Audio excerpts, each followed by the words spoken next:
pledge to the Bible.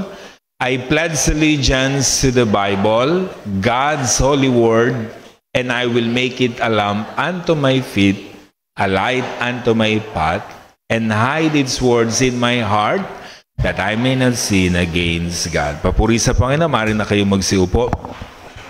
Kapag tayo po ay namumroblema o mga dinadalaw ng mga hamon ng buhay, ang usual na dialogue natin, why me, Lord? I don't deserve this. Kasi sasabihin natin, mabait naman ako, nagsisimba naman linggo-linggo, may ministry pa nga po ako, sobrang active ko sa church. Why, oh why? Yan ang ating tanong. Kung sagutin kaya tayo ng Diyos, kapag nagtanong tayong why me, pag tayo namumroblema, ano kayang isasagot niya?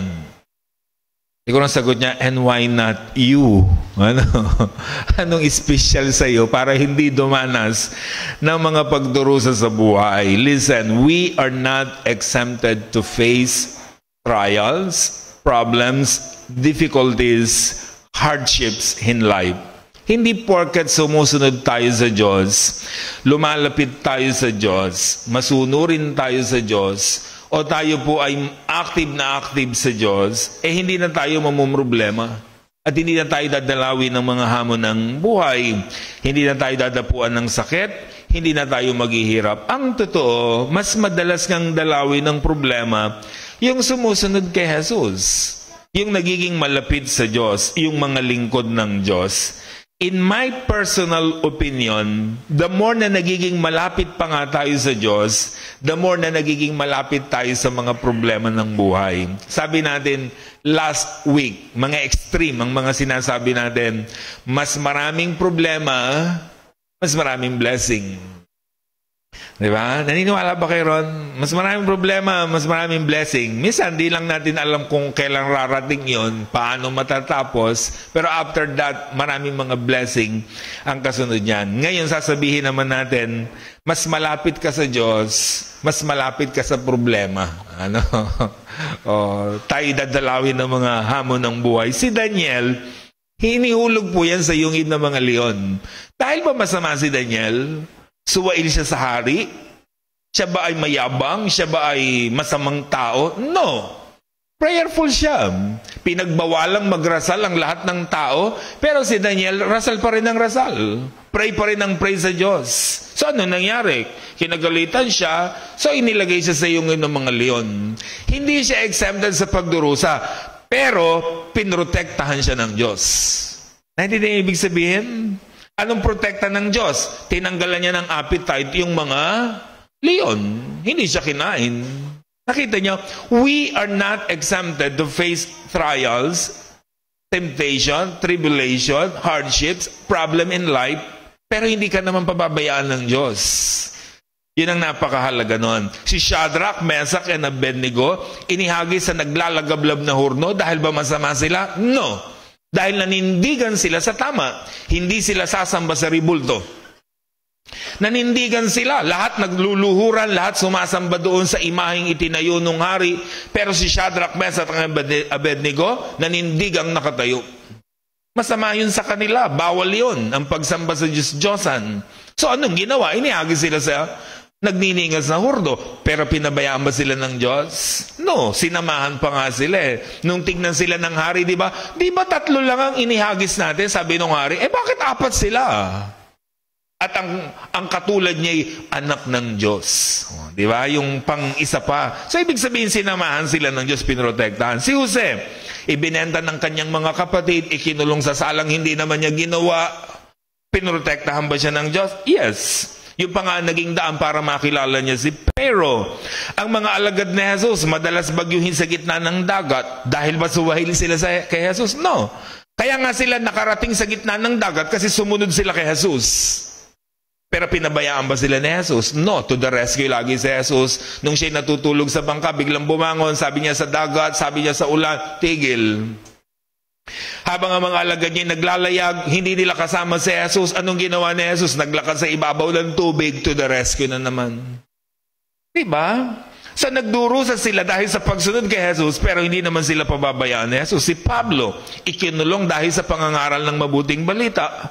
Pero pinabayaan ba siya ng Diyos? Si Esteban, binato hanggang sa mamatay. Mabubuti silang tao, mga lingkod ng Diyos, pero nagdanas ng hirap. Nagdusa. Pero isa sa katotohanan, hindi sila pinabayaan ng Diyos. Higit sa lahat, si Job. Si Job namatayan ng 10 anak, naghirap, nagkasakit. Dahil ba masama si Job? Dahil ba sumusuway siya sa Diyos? Dahil ba malayo ang loob niya sa Diyos? No, kundi dahil malapit siya sa Diyos. Sabi nga ng Bible, Job 1:1-3, may isang lalaking Job ang pangalan, nakatira sa lupain ng Uz. Mabuti siyang tao. Tingnan niyo paano siya pinakikilala, ha? Malinis ang kanyang pamumuhay. May takot siya sa Diyos. Hindi gumagawa ng masama.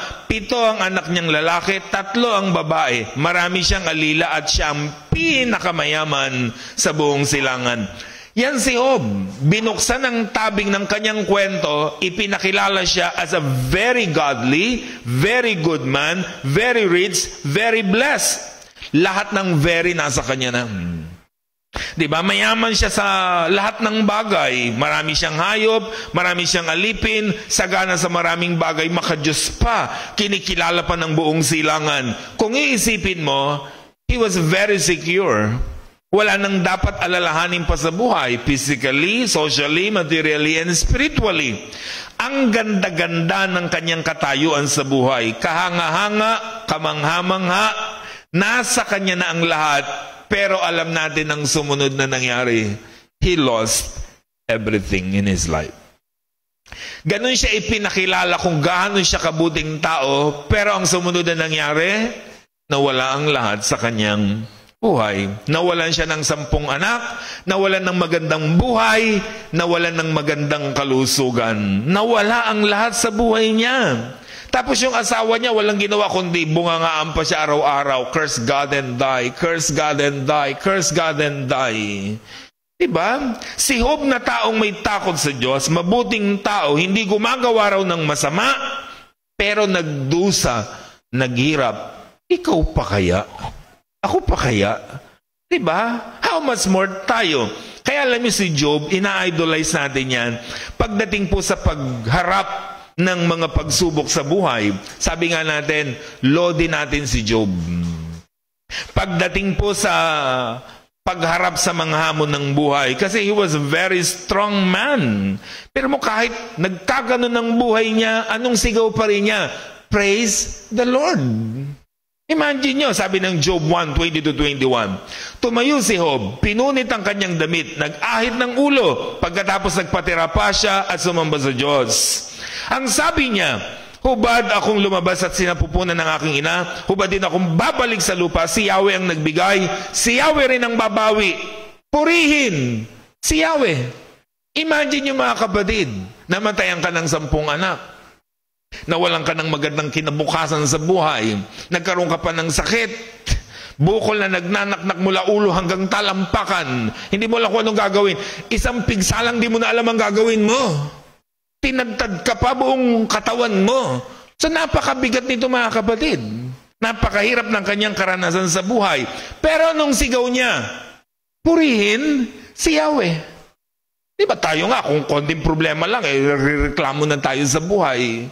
Hindi na malaman kung anong binubukan ng ating mga bibig. Pero si Job, purihin ang Panginoon. Yun ang alam natin. Diba? Kasi pag pinag-uusapan si Job, ini-exaggerate natin masyado that he was very strong man na walang puwang sa kanya ang panghihina, na talagang pinagtagumpayan niya ang lahat ng bagay sa kanyang buhay. Yes, he overcome his troubles, his problem in his life. Kaya nga binless siya sa dulo. Pero alam niyo ba, na itong si Job, dumating din siya doon sa tinatawag nating lowest point ng kanyang buhay. Dumating din siya doon sa mga moment na talagang bumagsak siya. Pero siyempre, napaglabanan niya. Ganun talaga ang buhay. Ano po? Nagpretend kasi siyang okay kahit hindi na siya okay. Nagpretend siyang strong kahit hindi siya strong. Nagpretend siyang kaya pa niya kahit hindi na niya kaya. And usual yon sa mga lalaki. Kaya nga siguro, mas mabilis ang buhay ng lalaki kaysa sa babae. Alam niyo kung anong difference ng babae at lalaki? Ang lalaki, mas madali, majority to ha, alam naman natin, nauuna talaga kami. Natitira yung babae. Alam niyo kung bakit? Kasi yung nararamdaman nila, ibinubukan ng bibig nila. Nakita niyo yung asawa ni Job? Hirap na hirap, dusang-dusa. Anong sabi niya sa asawa niya araw-araw? Curse God and God, curse God and God, die. Diba? Talagang nagbubunga nga. May frustration sa kanya, may pain siya na dinaramdam. Hirap na siya. Kaya sabi niya sa asawa niya, curse God and die. Kasi inilalabas nila yung nararamdaman nila. Yung galit ng isang babae, lalabas sa bibig. Pag galit ang babae, maririnig mo yun. Pag masaya ang babae, maririnig mo. Pag frustrated niya, maririnig mo. Lahat ng emosyon niya lumalabas sa bibig. Ang lalaki, very emotional na sila. Anong ginagawa? Kinikim-kim pa rin. Tanungin mo, ang sagot lang na alam niya okay lang. Yan lang naman alam sagot ng lalaki. Kaya ang ending, pinuno ang loob niya, bigla na atake na patay. Diba? Ganun yung kasi lason daw yan, yung mga nariyan sa puso natin na kinikim-kim natin sa ating pong mga buhay. Ano po? Pero kahit anong pagtatago ni Job, inilabas din niya. Sabi niya sa chapter 3 verse 1 to 3, pagkaraan ng matagal na pananahimik, nagsalita si Job. Nakita niyo mga kapatid, binasag ni Job ang kanyang katahimikan. Nanahimik siya, kinimkim niya lahat ng pain na meron siya sa kanyang loob. Hindi siya naglabas, nagbuka ng kanyang bibig. Ang lagi lang niya sinasabi, praise the Lord. Diba, purihin ang Diyos. Hubad akong pinanganak, hubad din akong babalik, purihin ang Diyos. Siya ang nagbigay, siya ang bumawi, purihin ang Diyos. Pero inside him, meron palang mabigat na pain na hindi niya mailabas-labas.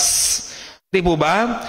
Na hindi na pala siya okay, pero pretending na okay siya. Mabigat pala ang kanyang daladala. Nakangiti siya sa labas, pero umiiyak siya sa loob. Kaya sabi ni Job, bakit pa ako nabuo? Bakit pa ako ipinaglihi?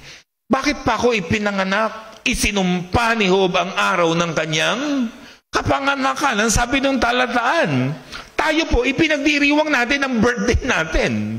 Pinaghahandaan pa nga natin Kahit gaano kahirap ang buhay, talagang isa-celebrate natin ang birthday natin. Pero si Job, nakita niyo, sa sobrang pain, sabi niya, sana di na lang ako pinanganak. Sana hindi na lang ako ipinaglihi ng nanay ko. Sana hindi na lang nagkakilala ang tatay at nanay ko kung ito rin lang ang dadanasin ko sa buhay. So isinumpa daw niya ang araw ng kanyang pagsilang. Sabi ng verse 11 to 13, bakit di pa ako namatay sa tiyan ng aking ina? O kaya, nung ako isilang niya, bakit kaya ako ipinagheli pa, inaruga, inalagaan, binuhay sa dibdib niya? Kung namatay ako noon, ako sana'y tahimik na. Mahimbing na natutulog, wala nang iniisip pa. Nakita niyo yung pain niya, mga kapatid? Diba? Kung sa kanya yung maririnig yan, talaga namang siguro lumuluha pa siya. Diba sabi ni Job, bakit pa ako pinanganak ng nanay ko? Sana, nung nasa tiyan pa lang ako, nakunan na siya. Sana nung hindi man siya nakunan, isinilang niya akong patay. At kung hindi man lang, sabi niya, sige, pinadede niya ako, inalagaan niya ako, pero namatay din sana ako. Bakit? Kasi sabi niya, hindi ko sana dinanas to. Hindi sana ako naghirap. Tahimik na sana ang buhay ko. Wala na akong iniisip ngayon. Alam niyo mga kapatid, dahil sa dami ng problema ni Job, ano nangyari? Wala siyang ginawa kundi mag-isip. Alam niyo ang taong namumroblema, hindi niya makokontrol yon. Wala siyang gagawin kundi mag-isip. Diba sa kanyang buhay? Kahit sabihin mo, huwag kang mag-isip. Diba? Mag-iisip yun. Ang taong may dinadala sa buhay, hindi niya makokontrol ang pag-iisip. Talaga mag-iisip yan, lalo na kung wala ng mga solusyon ng mga problemang kanyang dinadaanan. Kaya ang sabi ni Job, kung namatay na sana ako noon, tahimik na ako. Wala na akong iniisip-isip ngayon. Hindi tulad ngayon, yun ang ibig sabihin ni Job. Buhay ako, diba? Humihinga nga ako, pero katakot-takot ang hirap ko. Nag-iisip pa ako. Ay, napakahirap talaga nung meron kang iniisip. Sabi nga, ang sobrang pag-iisip sa mga problema, nakakabaliw, nakakaagkap, nakakapayat, nakakapuyat, nakakapangit. Gusto niyo ng pruweba? Tingnan ko katabi niyo. Tignan niyo. Ano? Mukha bang may problema o walang problema? Ano? Pag maganda pa't gumaganda yan, maganda ang takbo ng buhay niyan. Pero pag may something na nakita ka sa kanyang itsura, diba, may problema yan. May dinadaanan yan. Kaya tayo dapat conscious tayo. Pag nakita nyo, parang pumapangit si brother, parang pumapangit si sister, may problema yon. Diba? Ganun ang ibig sabihin. Nangangayayat si ganon. May problema yon. Naintindihan ibig sabihin, mga kapatid? Kasi mabigat ang merong mga iniisip sa buhay.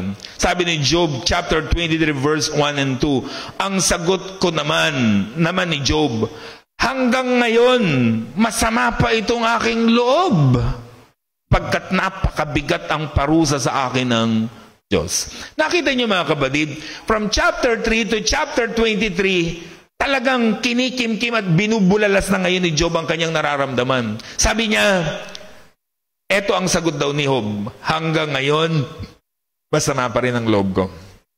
Kung iisipin niyo, parang hirap-hirap lumabas sa bibig ng isang taong matuwid yung sasabihin niya, ang sama-sama ng loob ko. Bakit? Kasi, bakit naman ako pinarusahan ng ganito? Bakit ganito ang mga dinadaanan ko sa buhay? Diba? Kaya sabi niya, it really hurts. Sobra naman itong parusa sa akin. Kaya sabi niya, ang sama-sama ng loob ko, ang sakit-sakit sa loob ko. Meaning, Job honestly shown his feelings. Hindi niya itinago, hindi na niya kinimkim, hindi na siya nagpretend na siya'y okay. Talagang sinabi niya ang nararamdaman niya. Sabi niya, masama ang loob ko, I'm not okay. Grabe naman kasi itong ipinadala sa aking pagdurusa. Para akong isang kriminal na may ginawang isang napakalaking kasalanan. Kaya kung ako'y parusahan ay brutal. So sinasabi niyo, ano bang kasalanan ko para sapitin ko ang ganitong pagdurusa? Actually, mga kapatid, yung ginawa ni Job, healthy yun. Therapy yun. Good yun for his health, for his condition. Kailangan kasi yung pain na nasa loob na ilalabas. Kaya nga sabi natin palagi, kung di okay, don't pretend to be okay. But sometimes, syempre, ginagawa mo yung ganon kasi ayaw mong makapanghina pa ng iba, kaya tinatatagan mo, parang ipinapakita mo, malakas ka. Pero yung panghihina, yung problema, yung hinanakit, yung sama ng loob, yung naroon sa kaloob-looban natin, kailangan palang i-release. Gaya ni Job, ni-release niya. Sabi niya, ang sama-sama ng loob ko. Isinusumpa ko ang araw ng kapanganakan ko. Sana hindi na ako nabuhay, sana patay na lang ako. Diba? Talagang ibinulalas niya ang kanyang nararamdaman. Kaya kung may mabigat kayong dinadaanan, like Job, ihinga lang ninyo. Sabihin nyo, ilabas nyo, isigaw nyo, huwag nyong kimkimin. Isuntok nyo lang sa pader kung kaya nyo. Ano? Gawin nyong lahat yan to release the pain para gumaan ang pakiramdam ng bawat isa sa atin. Kaya minsan, di ba, kapag may problema ka, marami kang dinadaanan, may makukwentuhan ka lang. Basta huwag sa marites, di ba? Pag may napagkwentuhan ka ng iyong problema, tapos wala naman siyang ginawa, nakinig lang siya, pero gumagaan ang kanyang kalooban. Alam niyo, doon sa mga nagre-release ng pain, makinig lang kayo. Kasi minsan yung nakikinig, magagalit pa eh. Pagagalitan ka pa, bakit ganyan ka? Ganyan. Para kang walang Diyos sa buhay mo. Ano? Alam mo, yung taong namumroblema, hindi niya kailangan yun. Ang kailangan lang niya, nakikinig tayo dahilan sa pain na meron sila sa kanilang kaloob-looban. Na kailangan nilang may release para maggumaan ng kanilang pakiramdam at magkaroon sila ng panibagong pag-asa na harapin ang kanilang buhay. Sabi ni Job verse 3 to 7, kung alam ko lamang kung saan siya matatagpuan, siya'y aking hahanapin, aking pupuntahan, idudulog ko sa kanya ang aking kalagayan at aking ilalahad ang mga katwiran. Ibig kong marinig ang kanyang sasabihin, ng aking maalaman ang kanyang gagawin. Kapangyarihan niya, kaya'y paiiralin. Hindi, ang gayon sa akin, di niya gagawin. Ako ay matuwid sa haharap sa kanya, upang patunayang wala akong sala. Alam nyo kasi ang argument dito, pinagbibintangan siya ng tao na kaya nagkagano ng buhay niya because of him. Dahil meron kang ginawang masama, gumawa ka ng kasalanan, kaya yan, may atraso ka, magdusa ka. Yan ang judgment ng mga tao sa kanyang paligid. Kaya sabi ni Job, pupunta ako sa Diyos. Hihiling ako ng retrial para patunayan ko that I am innocent. So Job was sure for his innocence. So sabi niya, haharap ako sa Diyos. Ipapakilala ko sa Kanya to prove my innocence. Na wala akong sala at mapahiya kayo. Na hindi ako nagkaganito dahil may ginawa akong mali. Yan ang sinasabi ni Job. Kasi yun ang bintang sa kanya ng mga tao, lalo na ng mga kaibigan niya. Sa Job chapter 4, 1, 7, and 9, sabi niya, huwag mo sanang ikasama ng loob ang aking sasabihin. Di ko na kayang manahimik, di na ako makapagpigil. Sabi nung kaibigan niya, huwag kang magagalit, friend ha?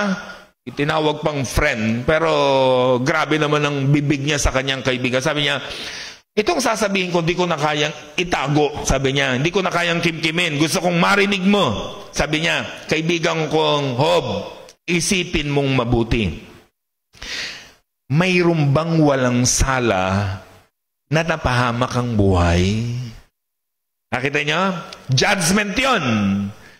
Meaning, sinasabi nila, kaya ka nagkakaganyan, friend. May ginawa ka. Diba? Sabi niya, mayroon bang walang sala na napahamak ang buhay? Next question, sabi niya, mayroon bang mabuting taong dumanas ng kasawian?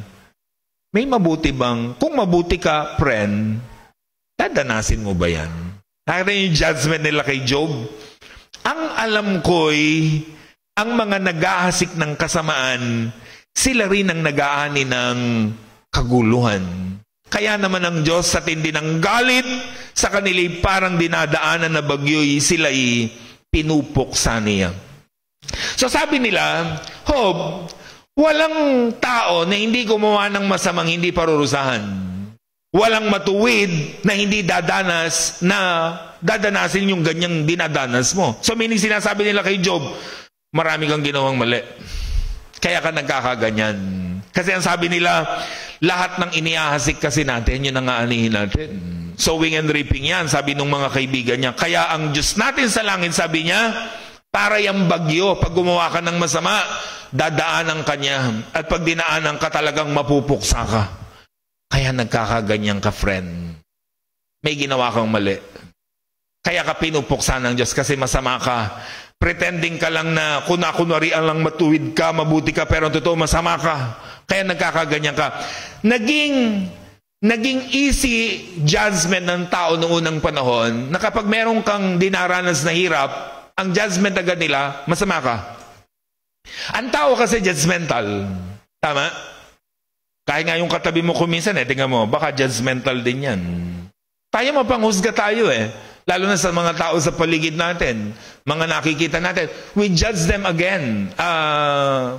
Mabilis, di ba? We judge them na mabilisan dahil doon lamang sa mga nakikita natin. Halimbawa, tingnan yung judgment ng tao. Pag mataba, ang tingin agad, matakaw. Tama? Tingnan mo katabi mo. Mukha bang matakaw yan? Mataba lang, pero hindi matakaw yan. 1 cup nga lang yan Sabi mo sa kanya, 1 cup lang ako, sister. Huwag kang makatitig ng ganyan. Di ba? May mga tao talaga natabain. Tama? Meron di ba na kahit isang katerba ang kinakain, di naman nang tumataba? Napansin niyo yan? Yung taong matakaw, kain ng kain, di tumataba. Meron namang tao na, konti lang, kaperanggot lang ang kinakain, taba pa rin ang taba. Kasi nasa katawan yon, baka ganun yon. Pero we judge people. Naku, mga bisita natin, kalalaki, baka maubos ang handa. Di ba? Pero isang bulto ang rarating, di ba? Morning devotion, naku, ang lalaki pala nitong dumalo. Akala natin, di ba? Minsan ganun tayo, we judge people. Pero minsan, kung sino pa yung mga maliliit, sila pa pala malalakas kumain. Sila pa mas nakakagulat. Kapag payat, namamayat, ang tingin agad natin, nagda-drugs ba si brother? Diba? Hindi ba pwedeng namumroblema lang? Maraming iniisip, diba? Sa kanyang buhay, mugto ang mata, hindi mapagkatulog, kaya ganun lang ang itsura. Diba? Agad-agad dahil malaki ang matang ganyan, drug addict na. Di ba pwedeng puyat yun? Panggabi ang kanyang trabaho? Ano? Di ba? We judge people. Agad pag nakikita natin sila. Pag mahilig pumorma, bili ng kung ano-ano, agad sasabihin lang, yabang-yabang naman niya, bili ng kung ano. Eh kung afford naman niya, ano magagawa natin? Kung kaya niyang bumili. Di ba? Kung kaya niyang bumili, go on. Walang mapipigil sa kanya. Pag simple naman ang buhay, ayaw kumain sa labas, ayaw sumama, tingin natin naghihirap na. Pag nakikita natin ang tao, agad we judge them. Ganun ang ginawa nila kay Job. Namatayan siya ng 10 anak, naghihirap. Pagkatapos nagkasakit siya ng bukol mula ulo hanggang talampakan. Ang easy way judgment nila sa kanya, masama ka. Pinarurusahan ka ng Diyos. Magsisi ka. Ang judgment agad nila, makasalanan si Job. Kaya si Job, humihingi siya ng retrial sa Diyos. Umaapila siya to prove his innocence dun sa mga taong humuhusga sa kanya. Para patunayan na hindi ako nagkakaganito dahil masama ako. Nagkakaganito ako dahil tinetest ako. Alam nyo, sa buhay natin, maraming iba't ibang nagaganap sa buhay natin. Hindi lahat na nangyari sa atin testing. Diba? Hindi lahat pagsubok. Yung kay Job, pagsubok yon. Wala siyang ginawang masama, dumana siya ng hirap, ang tawag doon, trials, testing. Meron naman kung tawagin na nararanasan natin, sowing and reaping. Alang namang naninigarilyo ka, nagiinom ka, hindi ka magkakasakit. Siyempre, aanihin mo yun paglipas ng panahon. Hindi naman dahil umithit ka na ngayon ay mamaya may sakit ka na.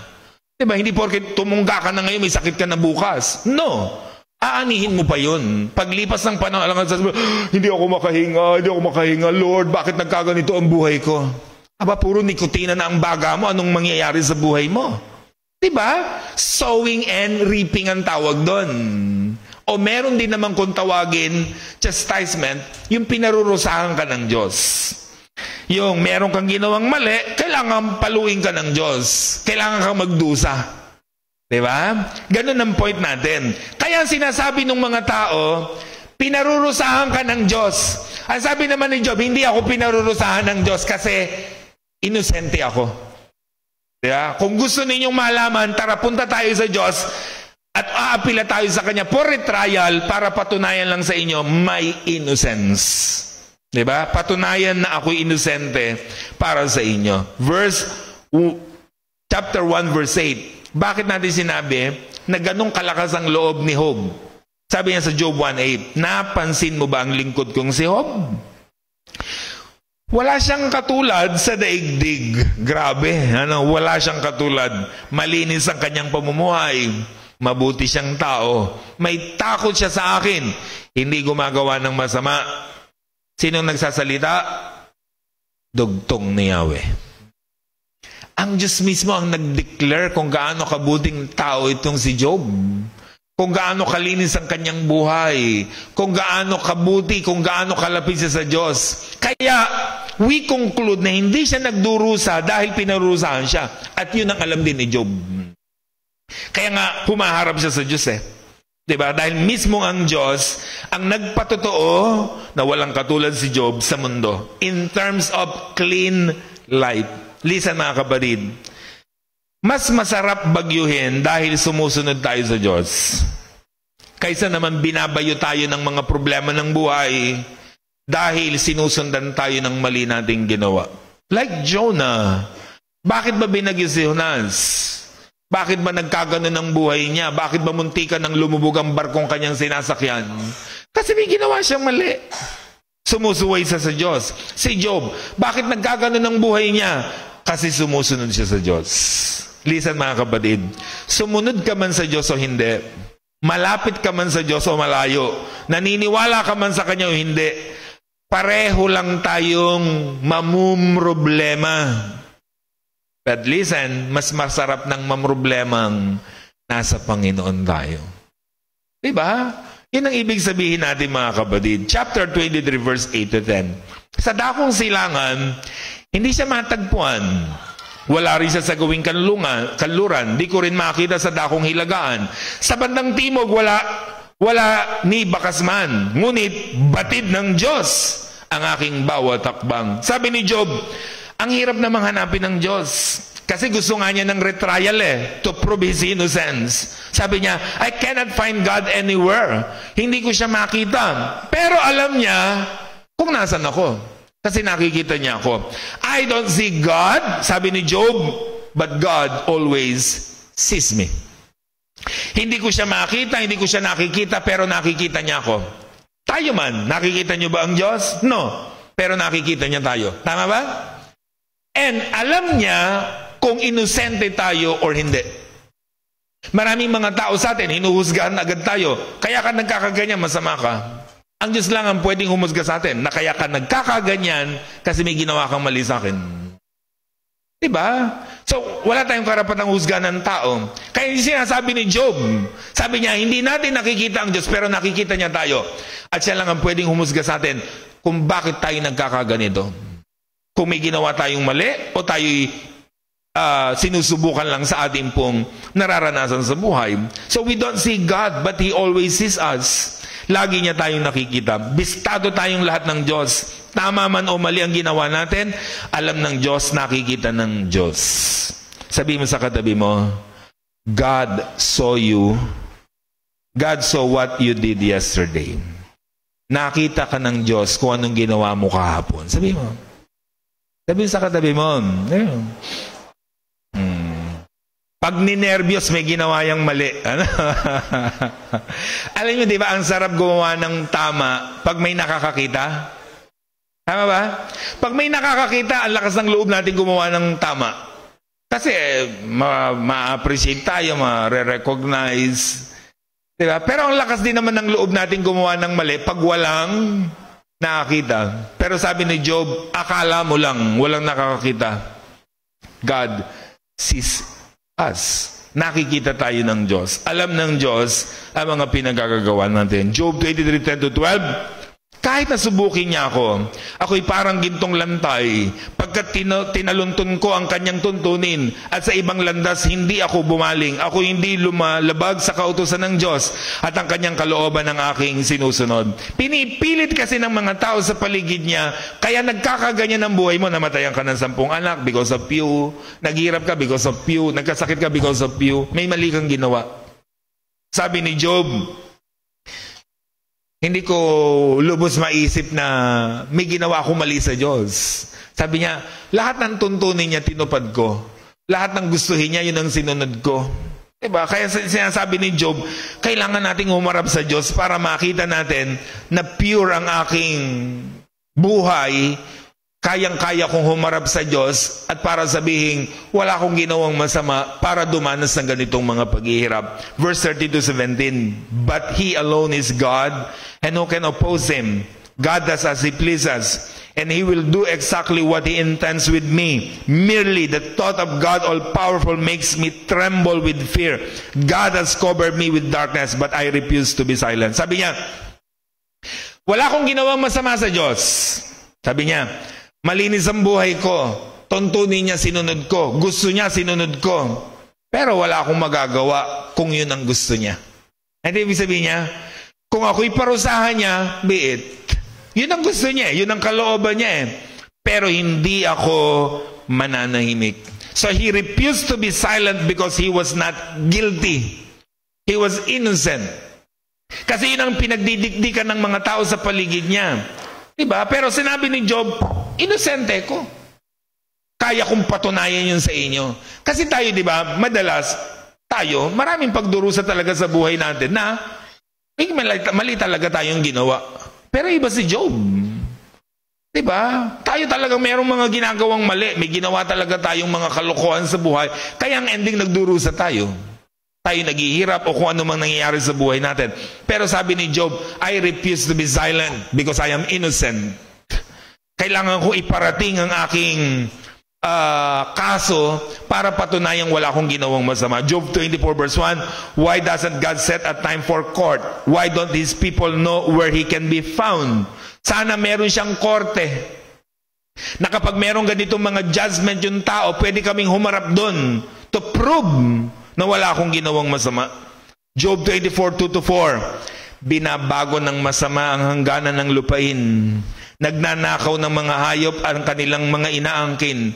Tinatangay nila yaong mga aso ng ulila.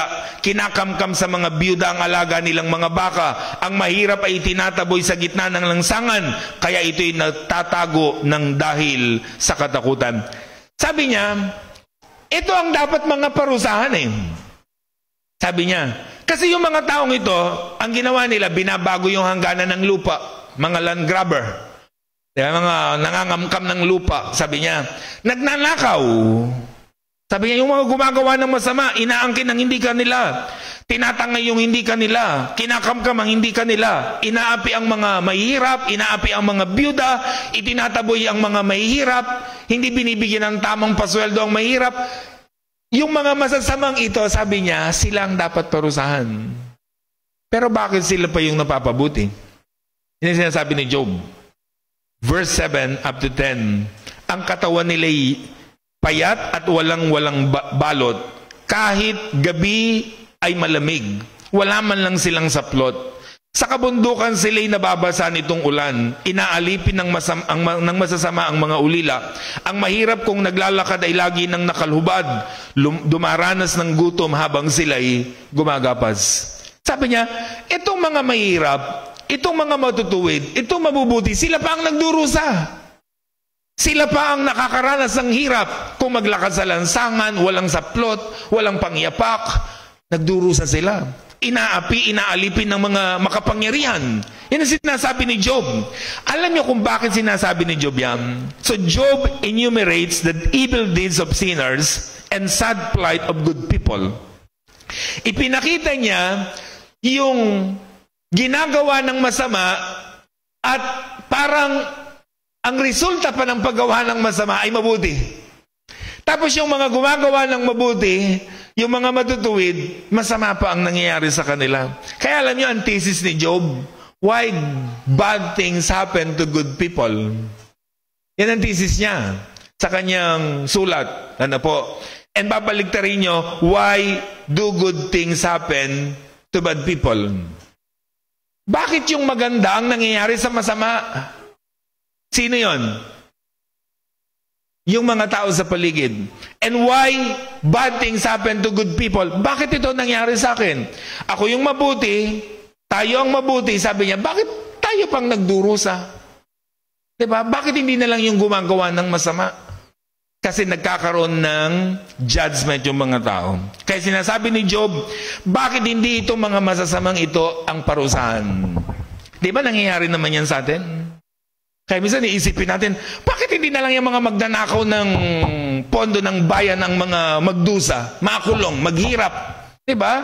Bakit tayo pang mga anak ng Diyos ang dumanas ng ganito? Nang hirap? Na hindi ibig sabihin, yun ang point ni Job. Bakit yung pang mga masasama ang parang nagdiriwang? Bakit yung mga matutuwid sila pa yung nagdurusa? Yun ang nagaganap sa kanyang panahon. At tayo man kumisan, natetempt sa ganung mga bagay. Kaya di ba sinasabi natin, bakit siya pa ang nagkasakit? Ba't hindi na lang yung katabi niya? Di ba? Mas tamad yun eh. Ano? Di ba? Bakit siya pa ang namatay? Ba't hindi na lang yung kapatid niya na walang silbi? Minsan may natetempt tayo, di ba, na ganon? Kasi nakikita natin na, bakit hindi na lang yung masasama ang lipulin? Bakit hindi na lang yung masasama ang mapahamak? Bakit hindi na lang masama yung mamroblema? Diba? Bakit hindi na lang yung matutuwid yung mapagpala at ganito mangyari sa buhay nila? So napaka-unfair ng buhay. Yun ang sinasabi ni Job. Pero alam niyo sabi ni Job, as his conclusion, sabi ni Job, 24 verse 19 and 24, kung paano ang yelo'y nawala pag mainit, gayon din ang masama nawawala sa daigdig. Umuunlad ng masama, saka biglang napaparam, natutuyo rin silang gaya ng bulaklak. at halaman. Ang sabi niya, ang masasama, para lang yung yelo, matutunaw din. Para lang yung bulaklak, malalanta rin. What does it mean? Ang sinasabi ni Job, mamamatay din sila. Magwawakas din ang pagdiriwang nila. Di ba? Yung masamang napapabuti, sinasabi ni Job, magwawakas din yon. May araw din sila. Magpipiesta din ang mga uud sa kanila dahil ang Diyos ay makatarungan. Pwedeng hindi natin nakakamit ang katarungan dito sa mundo. Pwedeng hindi natin nakakamit yung fairness sa mundo. Napaka-unfair kasi kung minsan. Diba? Sabi nga nila, pag mayaman, hindi agad nakukulong. Maglagay lang ng brace sa leeg absuelto ka na. Diba? Pero pag mahirap ka, kulong ka kaagad. Napaka-unfair talaga ng mundo. Diba? Napaka-unfair ng sanlibutan natin. Pero sabi ni Job, huwag kayong mag-alala.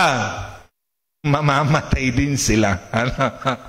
Di ba? Of course, tayo rin naman mamamatay din. Remind your seatmate, mamamatay ka rin. Lahat naman tayo mamamatay. At pag namatay tayong lahat, doon wala nang palakasan. Tama ba? Sa langit, yung totoong hatol lang ibibigay. Wala nang suhol doon. Dito kasi suhulan mo lang, absuelto ka. Pera-pera lang ang labanan natin sa mundo. Pero sa langit walang ganun. Dahil makatarungan ng ating Diyos. Bakit ako nagdusa? Sabi ni Job. Bakit nagkakaganito ang buhay ko? Dapat yung masasama ang dapat nakakaranas nito. Yun ang kanyang sinasabi. Pero I surrender pa rin sa Diyos. Kung yun ang gusto niya, yun ang kalooban niya, so be it. Dahil darating din naman ang araw, magbabayad ng mahalang masasama, pagpapalain naman ng matutuwid. Tayong laday tumayo mga kapatid. Ano mang kabigatan ng nararanasan natin ngayon, hindi masamang sabihin sa Diyos. Hindi masamang ikwento, ilabas, isigaw. Maaring husgahan tayo ng tao kung hindi nila naiintindihan ang sitwasyon natin.